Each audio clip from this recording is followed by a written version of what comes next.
Hello everyone, welcome to Blue Dragon Actual. Now this is a video where I'm recording myself as well as recording the topic. So my marketing partner thinks that I should record more videos like this, and my argument is that I need a good studio. I can't record, and I also need to kind of be ready for this because right now just I finished my cooking and I was running here and there, right? So this is how I usually look like, but that's what my marketing partner believes, that this helps to connect more with people. So we are trying a couple of videos like that. Now today's topic is related to what other certifications that you can do with Actuary, and I have seen a lot of questions. People messages me in LinkedIn, over WhatsApp, about the different types of certification then that they can do with Actuary. Now, first of all, let me tell you that Actuary on its own is a full-fledged certification. You do not need any other certification to kind of augment Actuary. So from that perspective, you don't need any certification. However, if you want to augment it, let us just go by certification and see if you want to kind of do that. So first thing that people are kind of confused about, and also because people see my profile, and those who kind of follow me or want to be like me, they also get influenced by that. First is MBA, right? Because I have done an MBA, and many people think that probably because I have done MBA, they should also be doing MBA, and that will help them in actual career. That is not the case. In fact, that would probably go against you in actual career. As for example, when I was working in Sun Life, my manager was only 2 years older to me, but he has 4 years of more work as compared to me, or 4 or 5 years. The reason is he started early. He started at the age of 2021, right? So by the time he reached my age, he has 4 years of more work, and I was doing MBA. So there is some gap there. So in Actuary, your your practical work matter. So if you are doing MBA, you are kind of not doing anything for 2 years, which is a big deal in Actuary. So if you are interested in becoming an Actuary, you should focus on work and not on MBA. And you have to understand what MBA is all about. MBA is about personal development. If you has difficulty in speaking, for example, I'm recording this video. Maybe if you ask this 20 years back, right, I would not be able to do that because I was not that confident. I don't want to come in front of camera. And there are many people, even in Actuary, right, who do not want to do that. That's why there is not much YouTube channel over Actuaries, and those channels that are there, they would be interviewing other people, asking how they cleared the exam. So those are all those, in Hindi we call that ghisa pita things. So that does not add value. But if you want to kind of feel that you are underconfident, you want to grow in that domain, personality development basically, then you can join an MBA course, because in MBA course you will have exam every 1 hour, some sort of viva, some sort of practical exam, presentation, etc. So that is what you learn actually in MBA: presentation skill, public speaking, PPT presentation, right? There are multiple times I had exams for which I have prepared nothing. Right? So because I did not have time, that's how MBA test you. It put you under tremendous stress and see if you can come out of it, and that is a very good quality to have. That has helped me in corporate, but that is also something that if you worked for some time in corporate, you will eventually learn it, right? It's about negotiation, communication, presentation, right? Handling panic, stress, because many people are not able to handle stress. In fact, in Actually, I have seen people who get panicked with stress. They are not able to handle stress. People who are at very senior level, much senior than when I was when I was working in corporate. So people who are at partner level, maybe VP level, they get panicked, and I've seen that, right? Appointed Actually, they get panicked. So that's why I mean MBA can teach you that.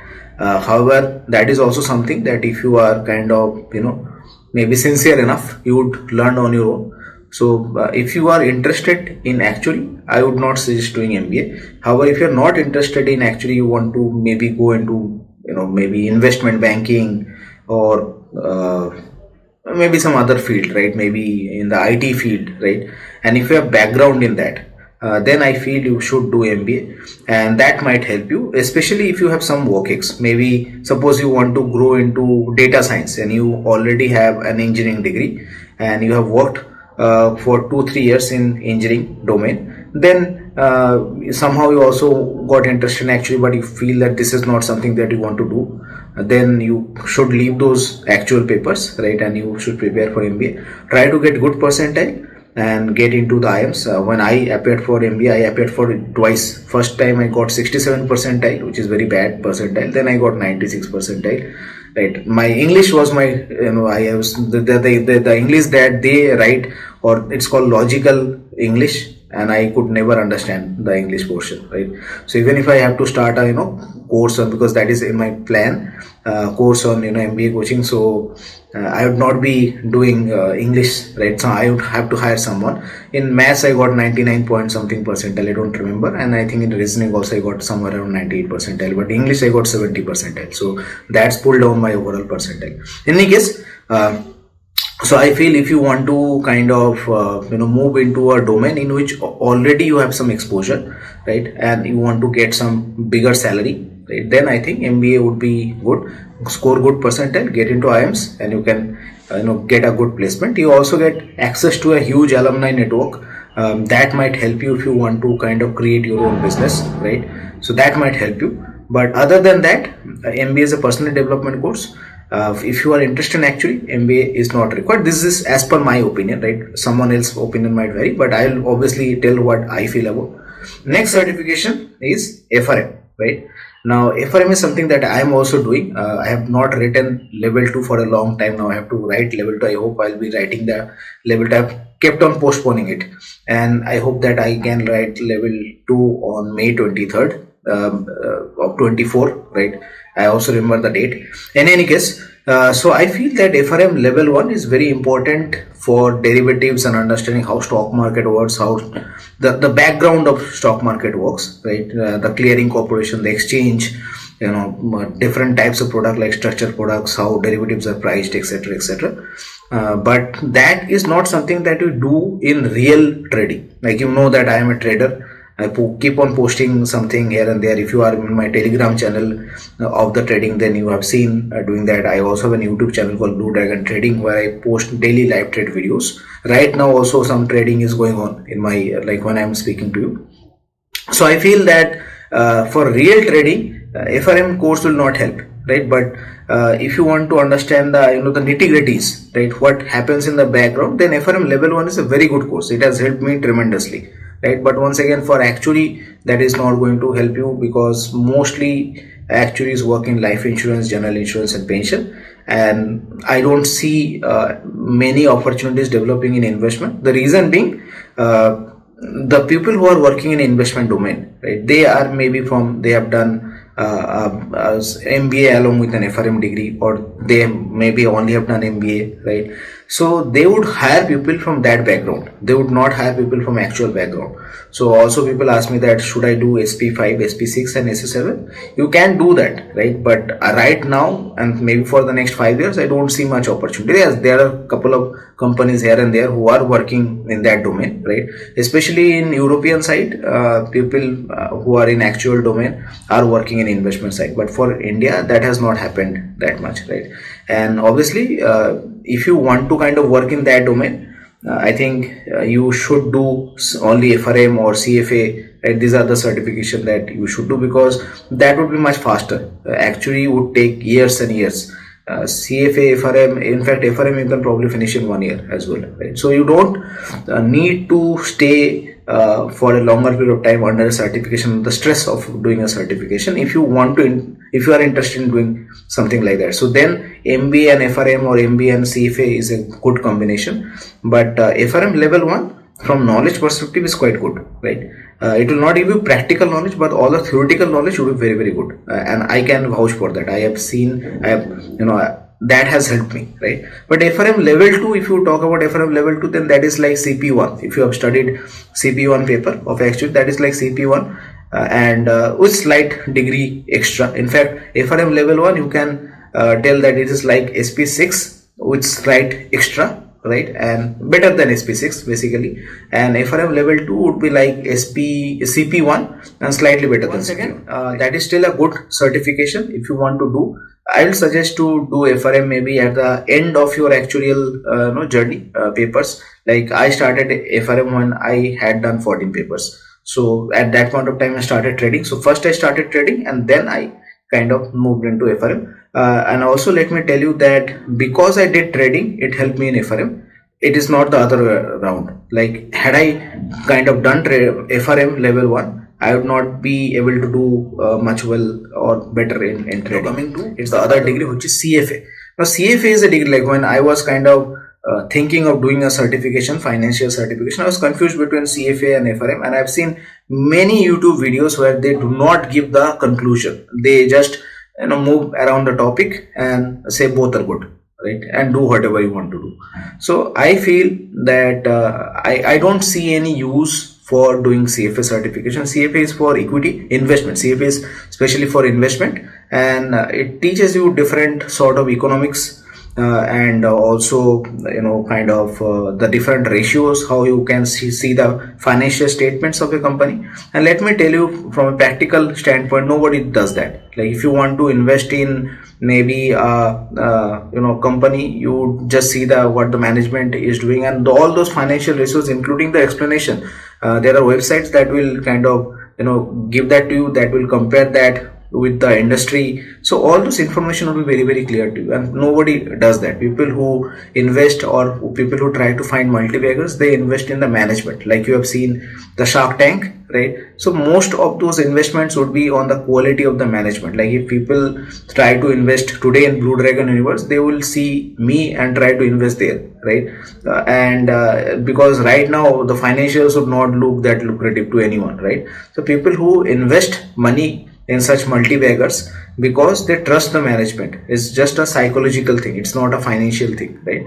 So those are, once again, real people would not invest like that. It's good to know. However, once again, in CT2 or whatever that subject is called now, CB1, you have probably already read that. In CB2, which is the CT7 subject, I believe, economics, you have already read that. In fact, CP1, you have probably read more than what is taught in CFA. Obviously, CFA being 3 levels, they would go much slightly more deeper than actually, but I think those are not required. In any case, that knowledge that is kind of given by CFA is not that relevant as per me. And also, if you go further deeper into that irrelevant knowledge, I don't think that will help you. However, if you are inclined to work in those industry, like maybe banking sector, investment banking, right, then an MBA and CFA would be a very good combination. Or if you are a chartered accountant, CA and CFA would be a good combination, right? So that you can do to get into those domains. But for actuarial, I think already the subject that you have studied is more than enough for those domain, right? And you don't need to kind of do a CFA degree. So I feel, so I think I am quite clear. So now to come to the part, what you should do along with Actuary. So Actuary, like any other financial certification, right? It's the what is taught to you is quite different from what you would be doing in work, right? And in order to apply those concepts, you need some sort of coding skills. Other than that, you would not be able to kind of add value, right? You know how to calculate reserve, but if you can't do that in Excel, it's very difficult for you to kind of add value or kind of distinguish yourself from your peers. So I feel that if you want to do something, do some certifications, or maybe not certification, read books on Excel, VBA, SQL. These are things that are required on a day-to-day basis. These days I see job description with Python as well. Many organizations are probably switching to Python. Till the time I have worked, Python was not that relevant. R was completely irrelevant, right? But now people are moving into that. In fact, for general insurance, I have seen people working on SAS. I have also helped people write code there. SQL was more prevalent there. Some organization like AIG was using R when I was, and I helped a couple of people write some codes there. But I mean, these days, maybe in life insurance also, those are getting prevalent. So if you want to learn something, learn that. Now you can ask me, what are the certifications, which certification should I do? I don't want to promote any certification. I did all those certifications from relevant body. For example, SQL certification I did from Microsoft, so I can tell that I have done it from Microsoft, right? It does not, I mean, it is not that had I done it from some different organization, different institute, it will add less value, right? It depends on your knowledge. Certification does not add any value. It depends on what you can do with, if you can actually be a good coder. So if you ask any people who have worked with me, and if you ask that person about my coding skill, they will vouch for that, because I have probably debugged multiple things, and that has helped me in understanding the actual software as well, right? So that is something that is very, very important, at least at the initial stage. When you do not have the hang of actual software, you need to understand some bit of coding. That's why actuaries are paid, because they are kind of coder. Obviously they need to have the knowledge of the industry they are working in, and also they need to have multitasking skill, that is project management. So all of those things are very, very important. That's why actually get to that level if they get experience and if they have knowledge. So I feel that if you want to do something, start with this. Obviously in Blue Dragon universe will be slowly kind of introducing those subjects: Excel intermediate and highly advanced, then VBA intermediate and highly advanced, SQL, right? So I think if you follow us, then obviously you will get to that level. But if you want to do it on your own, you can kind of pick up any book, right, and start learning those. You need not do certification, but if you want to put something in your CV, you should be able to back it up, right? Because I have seen people who give themselves 9 out of 10 or 7 out of 10 in Excel, and Excel is such a vast topic. And whenever I ask them some basic question, like I posted a video related to how can you split your first name, middle name and surname. I asked this to maybe 100 people, only maybe 2 or 3 people was able to answer those. And I don't expect kind of right answer, but I want to see your thought process. If you are giving yourself 7 out of 10, and if you can't do that, or if you can't think in that domain or that manner, then something is wrong with your approach, right? So I feel that this is what you should do. Now once again, these are my own opinion. Your opinion might vary from this, right? And that's very healthy, right? So if your opinion vary, why your opinion vary, you might write that in the comment section, right? That might add value to all of us. That might help me understand a different perspective as well, right? But you can't just simply write, no, I have done CFA, that is good, right? That is illogical. That does not help.